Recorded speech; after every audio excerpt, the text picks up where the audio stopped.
Mana kartoshkamizga yomg'irlab sug'orish sistemasini o'rnatdik. Bir foydalanib tekshirib ko'rish niyatida effekti qanday bo'ladi, nima foydasi bo'ladimi yo'qmi, qaysi usul foydaliroq, jo'yada suv qo'yib sug'orishmi yoki tomchilatibmi,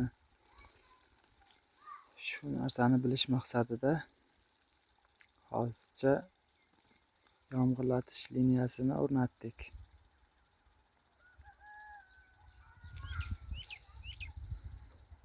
Dalamizda mana shunday holat.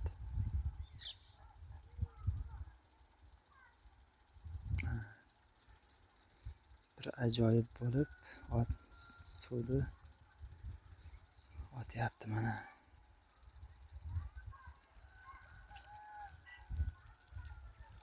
Bir ozroq tomchilash liniyasi ham o'rnatib ko'ramiz, qaysi yaxshiroqligini bilish maqsadida. Kelasi yillar keyin shunga qarab yaxshi bo'lgan usullardan foydalanib boramiz. Kechasi bilan mana osmon bulut, yomg'ir yog'di. Yerlar ozroq loy, lekin juda ko'p yog'magani hisobiga juda ham kuchli loy emas. Mana palaklarning tagi quruq, shundan bilsa ham bo'ladi, juda ham kuchli yog'magan.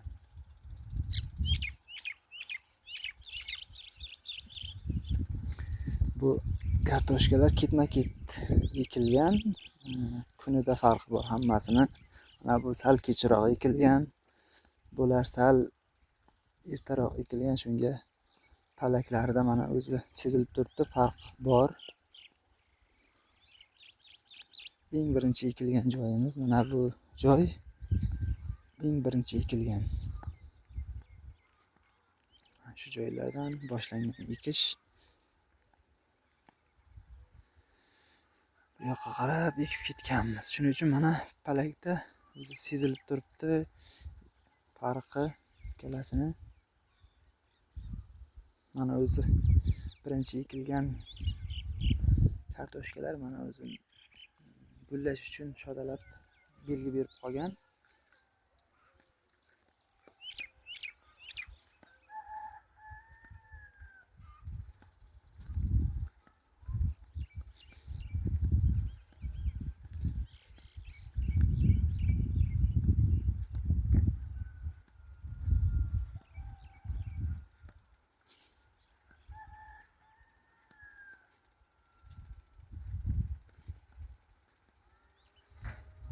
Suv ichib yotibdi.